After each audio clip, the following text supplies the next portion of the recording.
Hey everyone, and welcome back to Travels and Tranquility. I'm Lauren. I'm Devin. So we wanted to try something a little different with our content every now and again, and give like updates on things that we've been doing and things that we want to do, and cruise and travel news, and just chat about fun travel things with each other. Yeah, so we're gonna try a little month in review kind of thing on our channel, and we'll just see where it goes.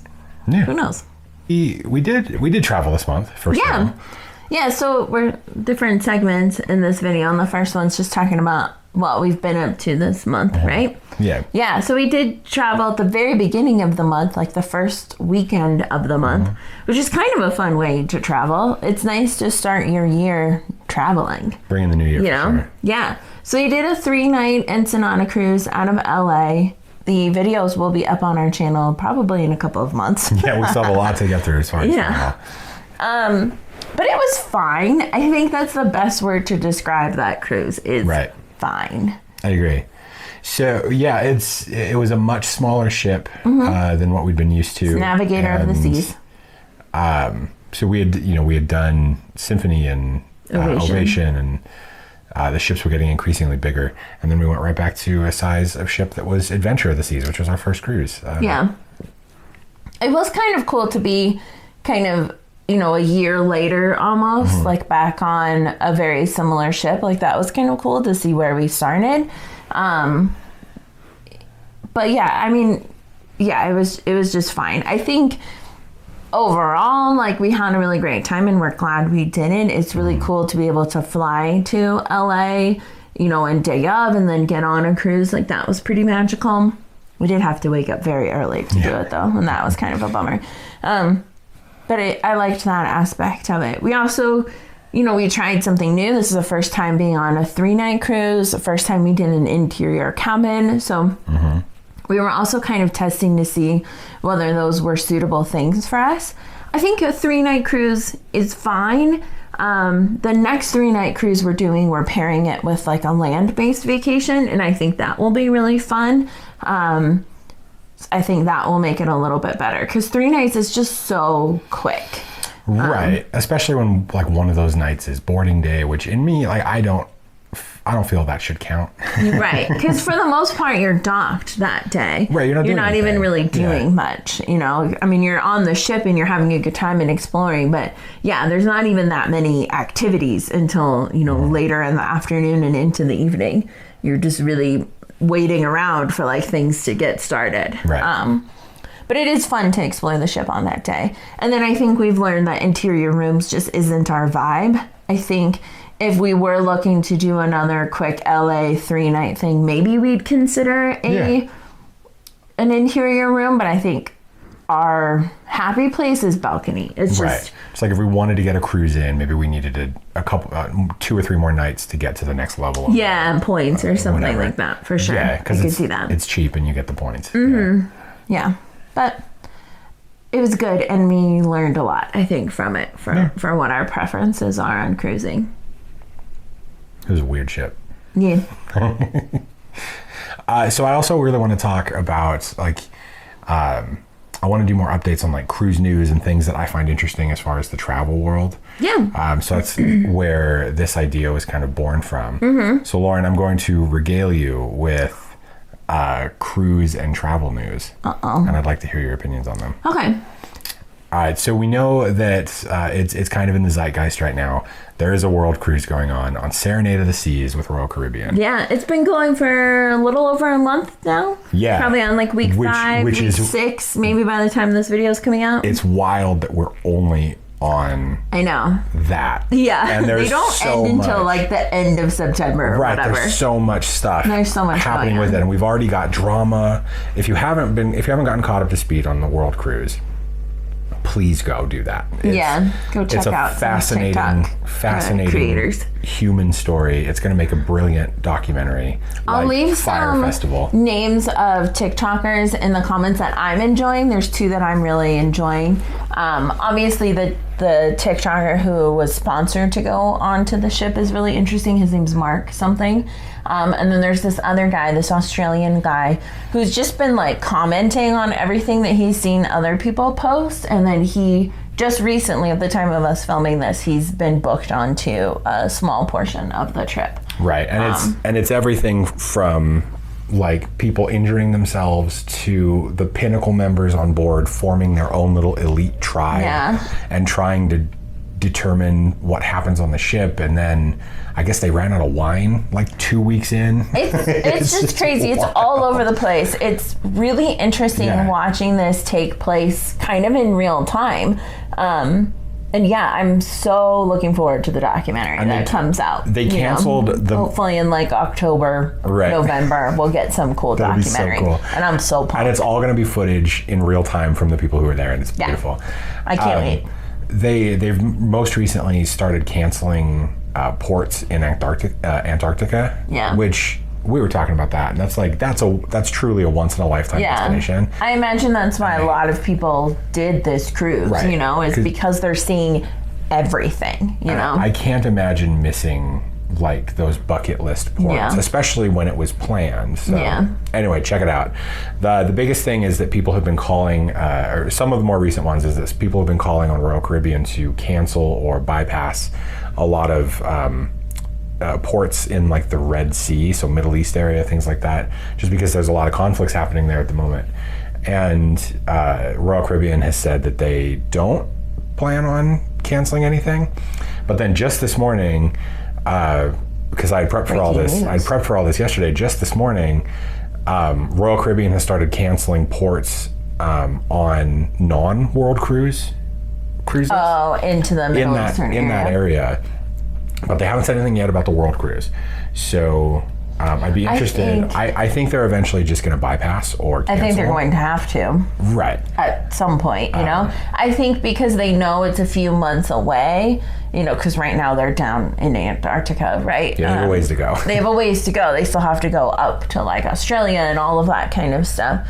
So it'll be interesting to see if they, if they make it there. Or if the whole thing just stops. I think they're going to cancel it. I think they're going to cancel the world cruise well before they hit the end of it, the schedule thing. Like it's because it's just the ship's falling apart. They're running out of food. People are making death threats to each other on board.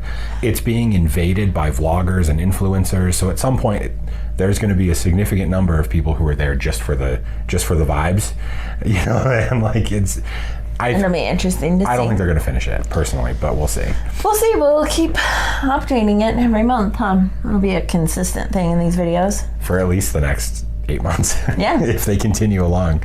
Mm-hmm. What else has been happening in travel and cruise news? So I really love the end of the year and then the beginning of the year for travel-related news, because a lot of places like the Washington Post and the New York Times, they'll post their end of the year breakdown of like their travel trends that they saw and data and things like that. And I'm a huge data nerd. It's their year in review. Like you see all the TikTok videos and stuff like that. Right. People doing their own year in reviews. Yeah, we did one. People do their big ones. We're Travels and Tranquility on TikTok. We did our own. Go check it out. But New York Times dropped something I'd never seen before, which is like they're predicting trends for 2024. So I thought it was a really fascinating article. And the big thing that they want to, that they're highlighting is airline fares increasing and decreasing around the world, increase in AI being used in travel, and various things like that. So New York Times is reporting that they're 4.7 billion passengers are expected to fly commercially in 2024, which is a lot. And it's the first time since the pandemic that we've hit, that we've at least hit pre-pandemic numbers. But this actually is going to exceed the 2019 levels, which was 4.5 billion people. They're saying, or they're estimating, that domestic flights are going to fall, which would be kind of cool for people like us whose goal is to hit a bunch of states. Because as you can see by the map here, the colored bits, we've only hit a few, not a ton. So we have a lot of the US to see still. So it would be nice if the fares for stuff like that would fall. However, they are sadly expecting that international airfare is going to get a lot higher. Will increase. And you can see over here we have nothing. I mean, we only have a few, but although we did hit 7 countries last year, something like that. Sure. Yeah, I mean a decent amount. Which is pretty cool. So I'm interested to see where that goes. Airfare has been weird lately, like flights and everything. Yeah. It's strange. Prices and stuff, you mean? Right. Yeah. Well, I mean, then just flying, like the whole thing's just been weird. Yeah. Right. AI. So we've been hitting a lot of, we've hit, a relative amount, a high amount of like AI related checkpoints in our travels last year, where they do biometrics to scan your face, and you don't need your passports, things like that. I think that happened 2 or 3 times last year, which is pretty cool. Mostly coming off of cruises. We've had that, like that's our check back into the United States. They've had like the biometric scanners. Yeah, it's interesting. I mean, it does definitely speeds the process up, which is cool. Yeah, so it'll be interesting to see where it goes. I mean, that's how Clear operates. Clear does biometric scanning, to clear you through customs. And when we came back into the United States after Barcelona, I had done the pre-passport control on the U.S. Customs app. That's kind of cool too that technology exists, and there was a little bit of biometrics in that as well.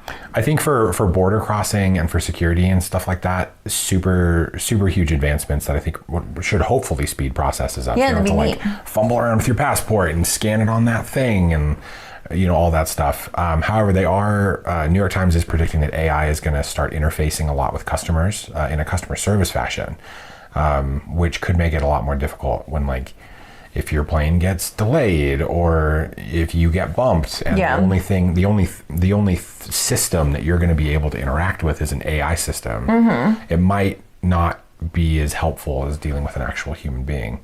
So that would be a huge bummer if that was the case. It'd be interesting, right, to see where it goes. We'll see where it goes, yeah.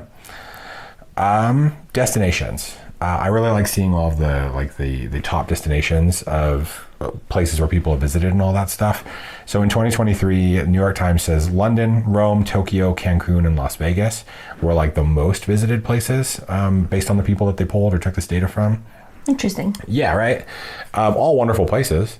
A couple places that are on our list to go that we have plans to go to, and some that we've hit, which is really cool that we've been there.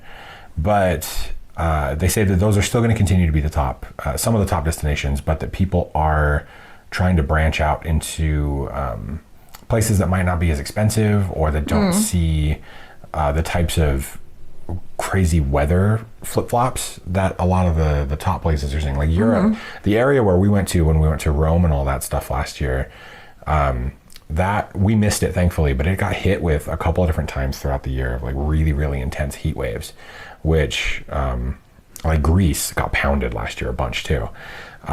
So folks are trying to go to cheaper, less crowded, and more temperate climates. So I saw a thing on TikTok there. It's dupes.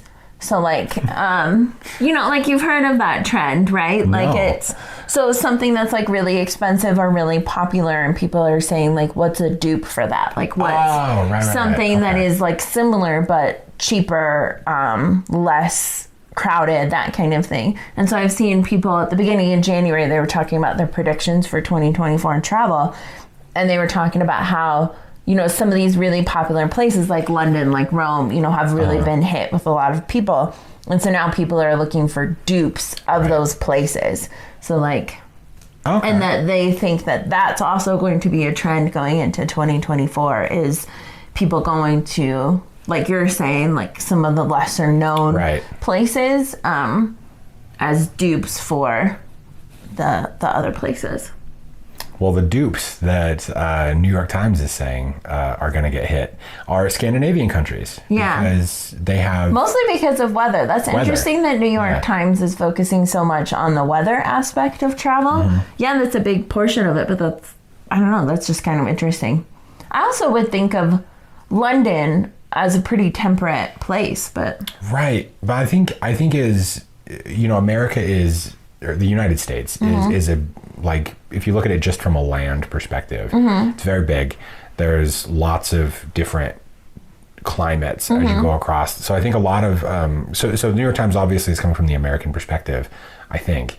And we don't have a lot of places where it's like rainy or cloudy or things all the time. Like the US kind of, like our winters are getting worse, but you know, so I think long story short is that when people, especially Americans, travel to places like Ireland, Scotland, the UK, things like that, and it's like raining all the time, they think that it's bad weather, even though it's like the weather. Yeah. You know, it's just because it's an island, you know. So I think that might be kind of where that's coming from, the UK perspective. Because I have seen a bunch of people when they travel to the UK places complain about how like dreary the weather is and all that stuff, but that sounds like my jam, honestly. Yeah, sure. But then there were places in the Mediterranean and Middle East and all that stuff who were just hammered by heat waves this last year. Yeah, so Scandinavian countries, Norway, Denmark, apparently Air Canada and American Airlines are trying to get ahead of it, and they're opening direct flights. They're going to start looking at different airports in the U.S. to have direct flights to these places. So that'll be cool. Reno, that'd be cool. Definitely not going to get any of those, but I would imagine bigger cities like Chicago, JFK, LA. LA, yeah. You're going to start seeing a lot more direct flights there, which would be a lot of fun. Yeah, that's really cool. Yeah. So trains is also predicted, travel by rail are predicted to be a really big hit in this next year. So much so that Europe, there are a lot of European countries that are opening like brand new high-speed rails to places. Civitavecchia, one of the biggest ports in Italy, which is a direct route to Rome, they're opening a direct bullet train to Pompeii. That'd be really cool. This year. That would be great for those, cruise excursions, that's for sure. Right. Because right now they have to do like buses or boats to get there. Right. A lot of those excursions. That'd be awesome. Yeah, they do like the Amalfi Coast by land and sea was one of the excursions and stuff. It's cool, huh? And then the last one is they're predicting that since they said they saw a rise in people paying a lot of money for travel luxuries in 2023, which makes sense because travel's some mass transit's a bummer, and airlines are getting kind of worse and worse as the years go on. But they're saying that they're predicting that people are going to continue to pay more and more for luxuries while they travel, which could impact the way people who are just doing standard travel, because those may end up getting less and less comfortable experiences, which it's already a pretty uncomfortable experience anyway, and you have to pay for like any little bit of comfort. Yeah. It is interesting that that's the model, because you think back to like when air travel was first beginning, and you know, just how big the seats were and how much room you had, and you know, people dressed up for it and you were served full course meals. So it's interesting that we're now that we've swung so far into the let's shove them in like cattle, or like the way we treat chickens and stuff like that when we transport them. Do you want 3 extra inches? That'll be $300. Yeah, it's interesting. And you know, speaking of comfort in travel, I just saw that video this morning. I don't know why all of my news is TikTok related. I'm sorry. I swear I don't just TikTok get news from TikTok. I mean, honestly, from a perspective of like media, like TikTok it's a big thing. It's a big deal. Yeah, it is. But I just saw this video on TikTok this morning of these what did I call them? It was New Zealand Air, but it was I know couch something, comfort couch or something like that. But it's this new thing on Air New Zealand. I don't know how old the video was, where basically you can pay. The video was saying that it was cheaper than like economy premium, and obviously cheaper than like first class or business class, and essentially like it kind of you book the row of economy seats, so it's just standard economy seats, and you can book the row for 1 person, 2 people, 3 people, you and a kid, whatever, and the price kind of changes based on how many people are sitting there. But it may not necessarily be as much as like all 3. If you booked like 3 seats, yes, just be, people, But it can convert kind of into a couch for kind of more lounging or laying. I don't know if it's not necessarily going to be the same size as like a sleeper pod that you would get, but it adds like a little bit more comfort. So I thought that was really interesting. If that's the way of the future, that would be really cool. Absolutely. I mean, and if we're talking about those sorts of luxuries, sure. Because honestly, it probably isn't that much more expensive than, like, if you're flying from, say, LAX to New Zealand, that ticket probably isn't going to be too much more than the base ticket. So, like, why not? You know? Yeah, I think that's something that we've begun to do, is that we will pay more when we're on those longer flights. For sure. Like we paid for premium economy when we flew to Barcelona. We paid for, you know, the 2-seater ones when we were flying home, because we were like, well, that's just at least a little bit more comfortable because we're just together. Right. We did Saga class when we flew to Iceland. That was nice. A treat, though. That was. I'll probably never be repeated, but it was fun. A lot of money. Yeah, it was a lot of money, but it was worth it, and it was fun. I would recommend it. Yeah, so it's interesting that that's the way things are going. Hopefully, one day we'll swing back the other way. Maybe. It was really interesting too, because we spent a lot of time at LAX, just like walking around. We saw a lot of it when we were coming back from Navigator, and they had this hallway with like the history of navigation, or of airplanes and air navigation and stuff like that on it. And you'd see a lot of these older photos, like Lauren was talking about, of like these massive cabins, and everyone would have like a dinner table between these two seats, and everyone, like you said, is all like dressed up in decked out. So be cool. That would be awesome. So the last thing we want to talk about in our month in review is just, I don't know, like stuff that we're watching or consuming, I guess. Yeah, travel related media that we're having a fun time with. Yeah. Talking about some upcoming travel, things like that. Just to wrap up. Yeah. So we've been watching, I feel like January is always a good month to watch travel related content, because it's the beginning of the year. You're dreaming about all the vacations you're going to take this year and making plans and stuff. And we really like this. It's like a trilogy of docu-series with Ewan McGregor and Charlie Boorman. The first one is called Long Way Round. Then they have Long Way Down and Long Way Up. We're watching them in reverse order, but honestly, you can watch it in any order, or you can just watch one and never watch it again. And it's just these two actors. I mean, Ewan McGregor's pretty well known, but Charlie Boorman is as well. And they just do these motorcycle adventures. Yeah. And so it's just a docu-series of their adventure on their motorbikes. Right. So they were originally inspired by these books from the 70s called Jupiter's Travel, which this guy did pretty much that. He just went around the world on this massive motorcycle. And it's just a fun adventure. It is, yeah. So we've only, as of January, we've watched Long Way Up. So they go from the tip of South America up to LA. Traditionally, though, people who do this route go all the way up to like Alaska. Yeah. They had already covered Alaska in one of their different ones. And they do it on electric bikes and in electric vehicles, which is an interesting spin and challenge that they've done on it. And then we also have begun to watch Long Way Down, where they're going from John O'Groats, Scotland, all the way down to the tip of South Africa to like Cape Town kind of area. But it's fun. It's just fun to watch. To see different places that, you know, aren't always highlighted in popular travel destinations or whatever. And, you know, you learn a lot. And they're both pretty engaging and funny people. I do think our favorite is Long Way Round. Absolutely. Which is why we're saving it for last. That's the first one.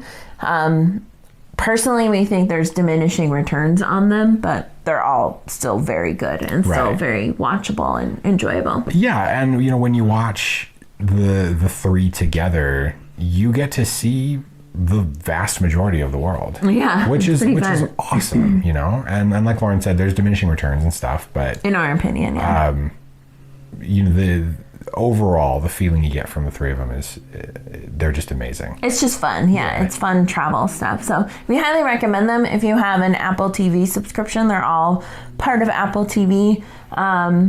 The first two, Long Way Round and Long Way Down, you can purchase on like Prime Video or something like that. If you want to watch all three, you have to have Apple TV, because the third one is like an Apple TV exclusive. So it's a huge bummer. Like, there's no physical release for it or digital release. I keep checking every year because I'm like, I just want to buy it so that we have it. But no, still nothing. One of my biggest physical media regrets is we were at a Half Price Books once, I think in Sacramento or something like that, and we came across a double DVD set of Long Way Round and Down, and I didn't get it. So annoyed at myself. We still have it on Prime Video though, so Yeah, it's fine. yeah. He's just the collector in him, the hoarder in him. So yeah, it's just awesome because like every time we watch those, I'm just completely reinvigorated and re-inspired to just travel. Yeah, agreed. For sure, me too. So much fun. Yeah, it is fun, and then it makes you think about the places that they're going to and whether or not you could do it. I know for sure I couldn't do what they're doing, but I would love to visit those places, you know, Right. that they go to. I'm like, one of my biggest dreams is to get to Africa. Like, I want to go on a real African safari and like see the animals in their real habitats. Like, that's just a goal of mine. Sounds fun. It does, doesn't it? I know.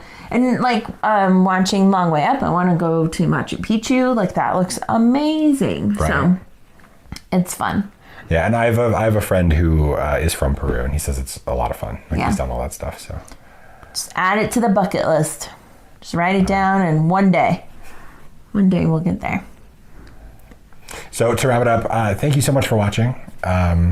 We appreciate it, and as we kind of test out different ways to engage folks with the channel. Yeah.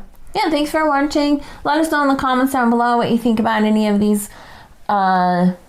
topics that we've covered, or if you've watched Long Way Down, Long Way Round, or Long Way Up, or if you have other suggestions for like travel documentaries. We love them. I'm sure in other months we'll talk more about this series because we'll finish it.